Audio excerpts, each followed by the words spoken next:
G'day trainers and welcome back to another Pokemon Horizons review. It's episode 9, Arrival in Paldea. At the end of the last episode, we saw it from the bridge of the Bravasagi. It was in eye shot.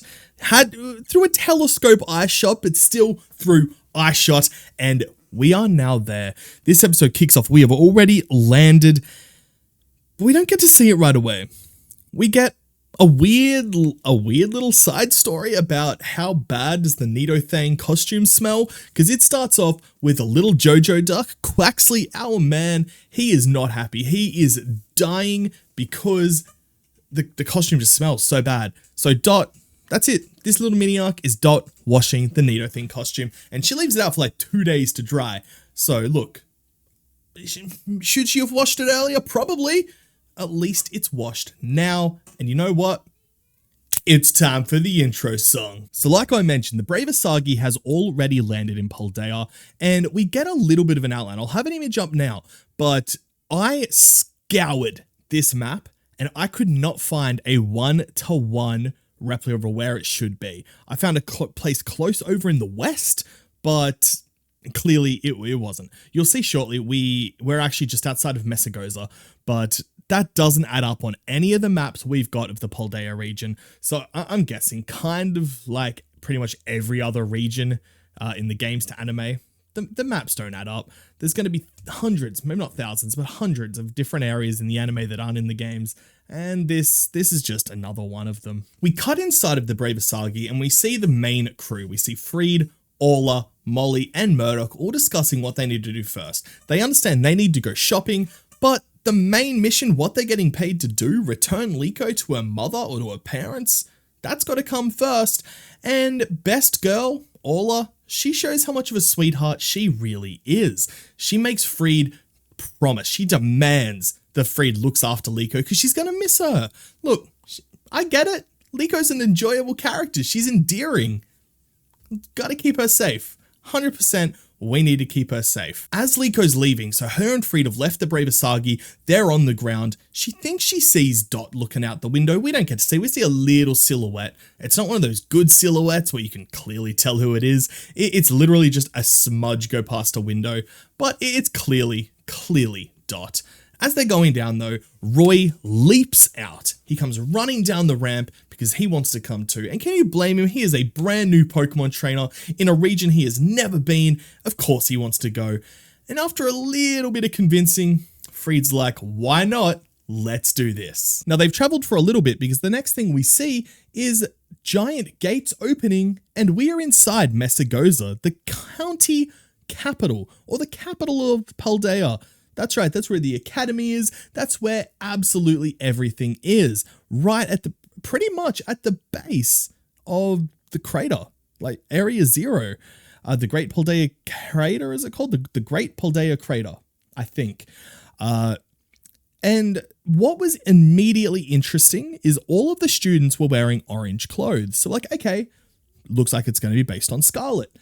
And, well, yeah. Pretty much. Liko points out the academy there and she calls it Orange Academy. In Scarlet, it was called Orange Academy. The symbol were those oranges. In Violet, the one I mained, that was called Naranja Academy. I believe that's just the term for grapes or the type of grapes that's used. And obviously that's more of a violet color. But it looks like we are going to be based just off of Scarlet. And whether that was just a choice because Orange Academy is going to be easier for kids to say than Naranja Academy, maybe. Maybe that genuinely could be it.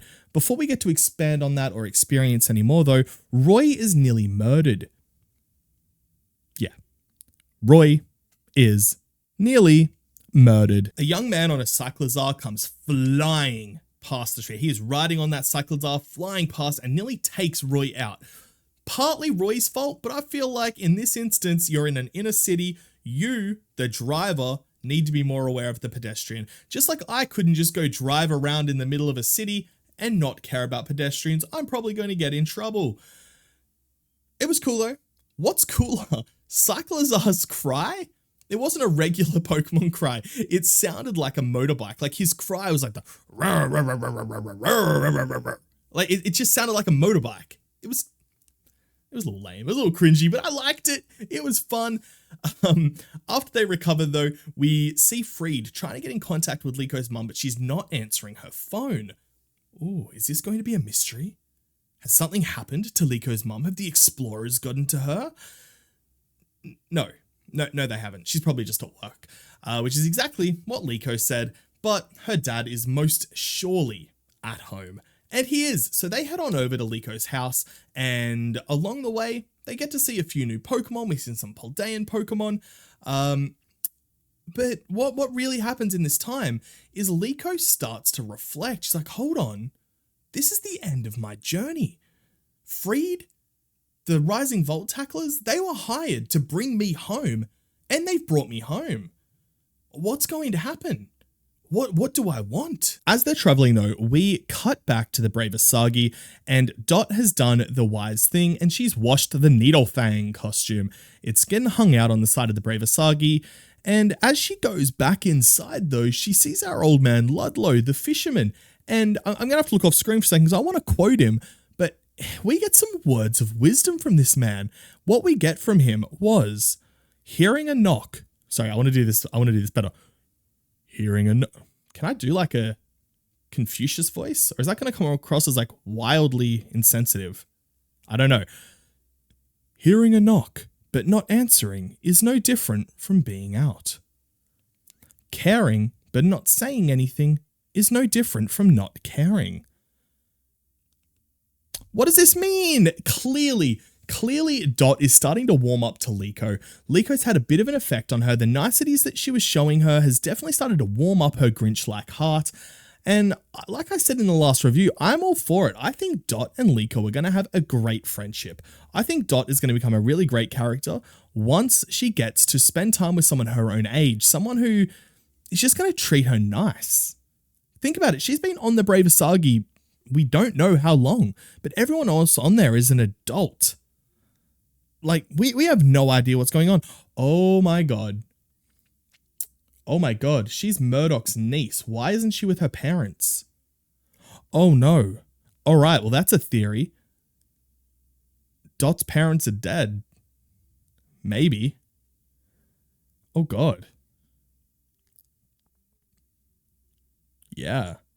Maybe that's why she's so shut out and reserved. Her parents died or were taken from her. Oh, wow, I've just now made myself incredibly sad. After those words of wisdom, though, we cut back to Freed, Liko, and Roy and find out that clearly Liko's parents are a little bit wealthy because their house is massive. Now, it's similar to the player-starred houses in Scarlet and Violet, but it's not exactly the same. There are definitely some big differences, but it is a nice-looking house.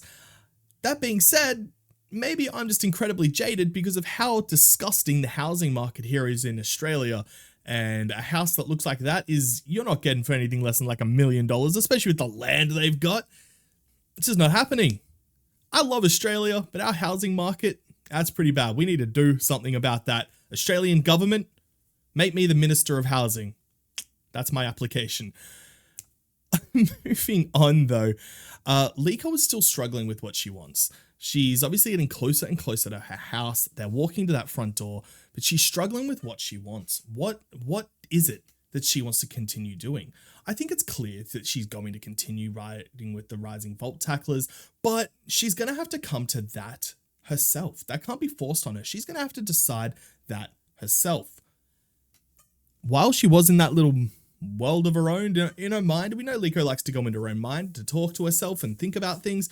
We see the cutest little Fido run out of the house and come up and start showering her with affection. I do want to note Fido's Japanese name is Puppy Mochi. God, that's cool. Especially if you love, or is it cool? Because I like to eat mochi. Oh God, would I eat a Fido? Oh God. I did an eat or yeet video on the first 151 Pokemon. Maybe I need to do a follow-up. Oh my God. Oh my God. Still, super cute. So far, Japanese names are just coming off so much cooler. Now we meet Liko's dad. And I am sorry for all of you fan theorists out there, but unfortunately, Liko's dad is not Ash Ketchum. His name's Alex. He's just a humble painter. He loves his family. He's just a dad. That's it. He's a dad. He's a dad with a Fido. The Fido's his. And he's a painter. It's not Ash, which is now scaring me. I don't know why it's scaring me, actually. I never thought Liko's dad was going to be Ash. I thought Ash might be like a professor figure to her, or like a sort of like a father-like figure, maybe.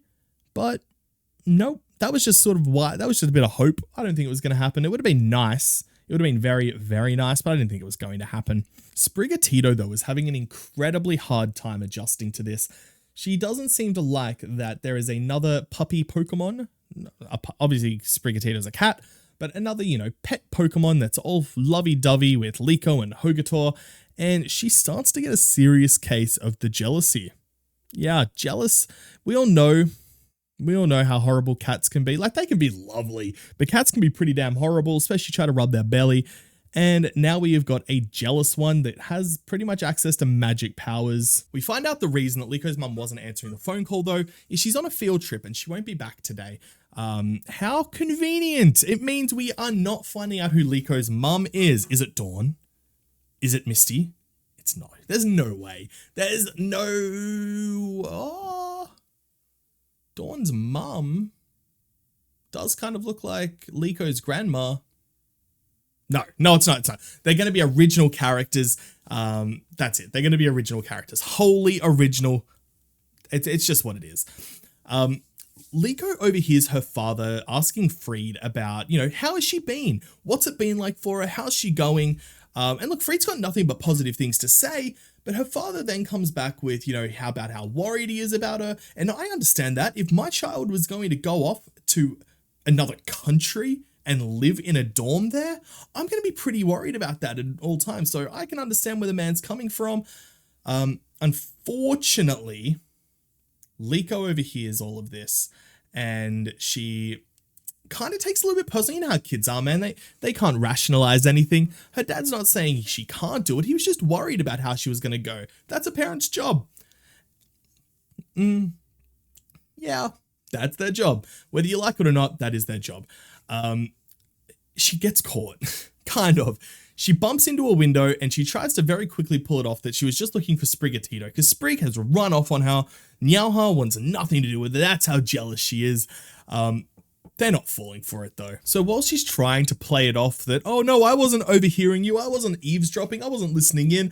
I'm just looking for Nyauha. Freed just gives her a look. Freed knows that she was listening in. You're not fooling him. Freed is the absolute man. Liko then decides that she's going to sleep on the Brave Asagi for the night. To her dad's just like, Nani? Why? And she has a pretty good reason. First of all, she probably feels pretty comfortable there. She's been there for the last probably several weeks. But secondly, she said, well, mum's not home tonight. And, well, you're really busy. Her father's got a deadline for a painting that he needs to do. So he agrees. He lets her go back to the Brave Asagi with Roy and Freed. And it's probably not the best thing because Sprigatito decides she's going to give her the cold shoulder. Sprigatito refuses to go with her. He won't return, or it won't return in its Pokeball. Sprigatito's just not having an absolute thing to do with Liko today. So Liko's like, fine, just stay here, sleep it off, whatever's happening. Sprigatito's jealousy doesn't last too long though, because we do see later that night, Fido brings like a little teddy flower pillow over to the couch that Sprigatito's asleep on. And at first she's a little standoffish, but then Sprigatito's like, that wasn't a weird like reflex thing. That was me sniffing like a cat. I was like, hold on, I might like this thing. And the two ended up sleeping next to each other. It was pretty cute. It was pretty darn cute. After returning to the Brave Asagi for their last sleep though, Liko awakens from probably one of the worst sleeps of her life. She has continued to just, I guess, internalize and agonize about what she's going to do. She's worrying that this is her last night on the airship and she doesn't know what to do. Regardless, as she gets up, she gets dressed, she leaves her room. As she walks out, she finds a little note on the floor. It's a picture, clearly by Dot. And it's just this little picture of Sprigatito and her happy cuddling on the Brave Asagi. And it's really, really nice. Like I said, clearly a gesture from Dot. She moves on. She goes to the kitchen where best girl Orla and Molly's the one I always have the hardest time remembering.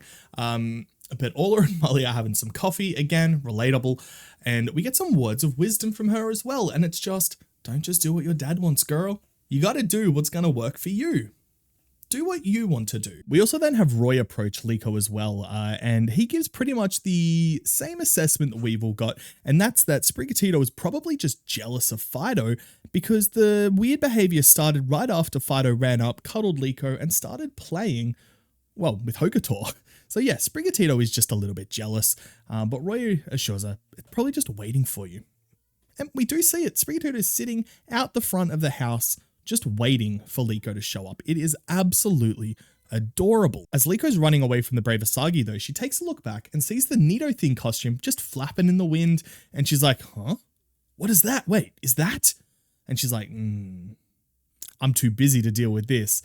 And she had to run off. So maybe she's about to start getting clues that Dot is Nido-Thang, or she could just think she's a super fan. She already knows that she's a Nido-Thing fan because she heard the music coming from in there.